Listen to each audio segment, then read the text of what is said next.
Amém. Obrigado, Rebeca, né? Muito obrigado por essas duas músicas tão inspiradoras. Boa noite a todos. Boa noite. Sejam bem-vindos. Que a paz do Senhor esteja conosco.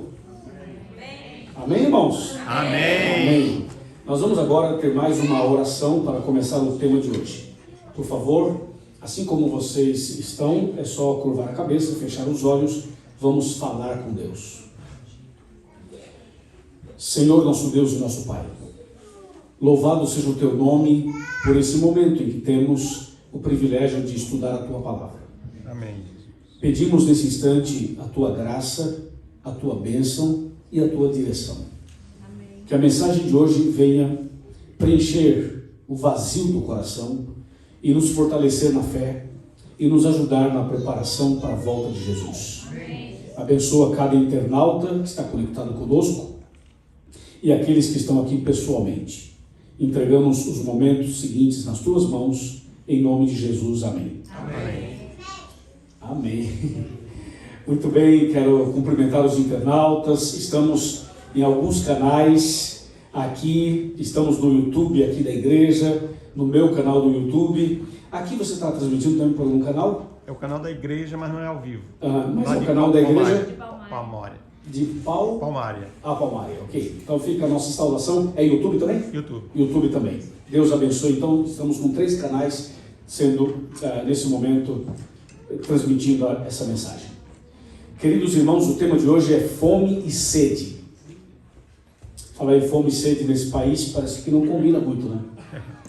Mas você vai entender que é importante. Vamos abrir a Bíblia Sagrada no livro de Amós, no Antigo Testamento.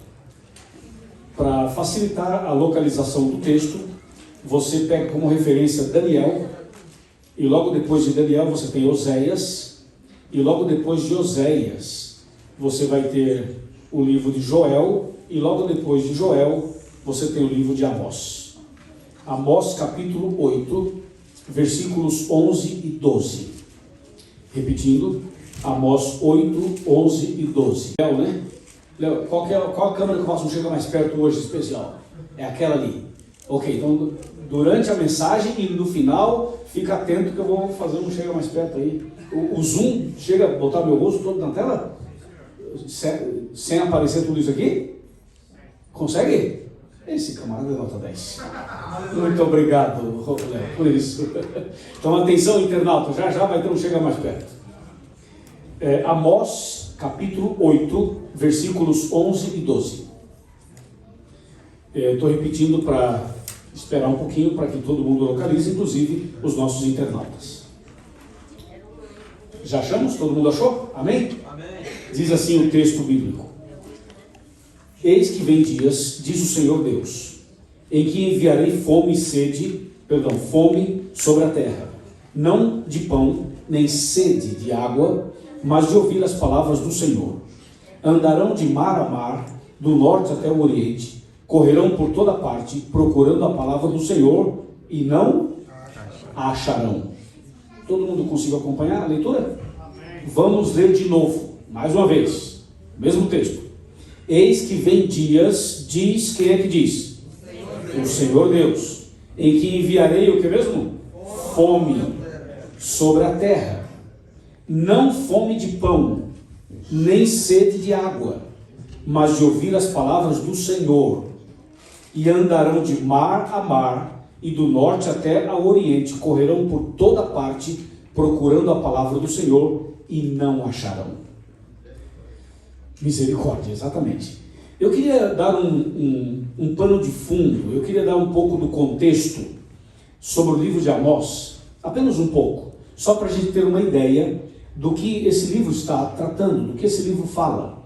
E depois da gente ter uma visão geral sobre o livro de Amós, a gente vai se concentrar nesses 2 versículos. Por favor, atenção naquilo que temos a compartilhar, que vai ser uma bênção para todos nós. Amém. O livro de Amós foi escrito muitos anos antes de Cristo.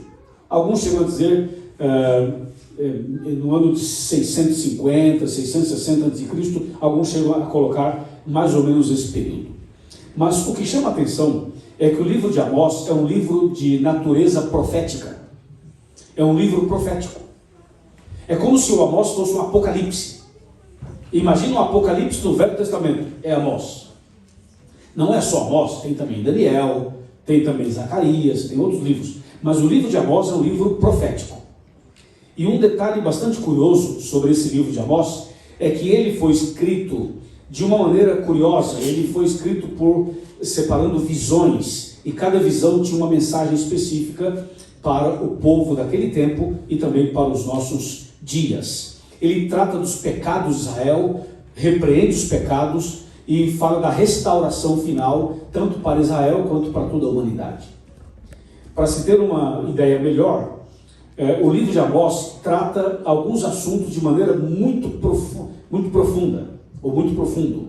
Vou dar alguns temas que são muito comuns no livro de Amós. Um dos temas é a questão da injustiça social, que é também um tema político.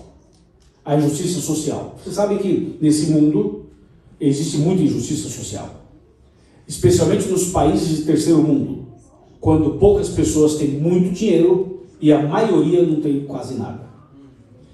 A distribuição de renda muitas vezes não é justa. E também alguns trabalham mais, outros trabalham menos, aquele negócio todo. Então, Amós trata desse assunto no seu livro com relação ao tempo do povo de Israel. E ele diz que a injustiça social é pecado. Mas Amós não fala só sobre a injustiça social. Amós também fala sobre a idolatria. Todo tipo de idolatria é pecado. Seja a idolatria de uma estátua, de uma pessoa, de um artista, de um famoso de qualquer área que seja. É pecado a idolatria do sol, da lua, das estrelas, dos cristais. É pecado a idolatria do próprio corpo. Todo tipo de idolatria é pecado. E ele coloca a idolatria como pecado, tanto quanto a injustiça social. Um terceiro tema que Amós trabalha no seu livro é a questão do formalismo religioso. O formalismo religioso já era um problema no tempo dele e continua sendo um problema nos dias de hoje. Sabe que o formalismo religioso é alguma coisa que meio que, para muitas pessoas, é alguma coisa imperceptível. Ou seja, quando nós estamos na igreja, nós somos cristãos, estamos lendo a Bíblia, estamos cantando, estamos orando, estamos na presença de Deus. Mas quando estamos no dia a dia lá fora, nem sempre a gente consegue ser exatamente como nós somos aqui. Ou seja, há uma certa contradição entre a teoria e a prática. Entre o que a gente sabe, o que a gente fala e o que a gente vive. E isso é um problema, porque isso causa, perante a sociedade, um descrédito com relação à fé. E tem muita gente que olha para os que frequentam a igreja e diz assim: eu não vou para essa igreja porque eu conheço fulano, conheço não sei quem, conheço mais não sei quem, que na igreja é excelente, mas lá fora é um caloteiro, né? Ou é uma pessoa que lá fora não dá um bom testemunho em outras áreas.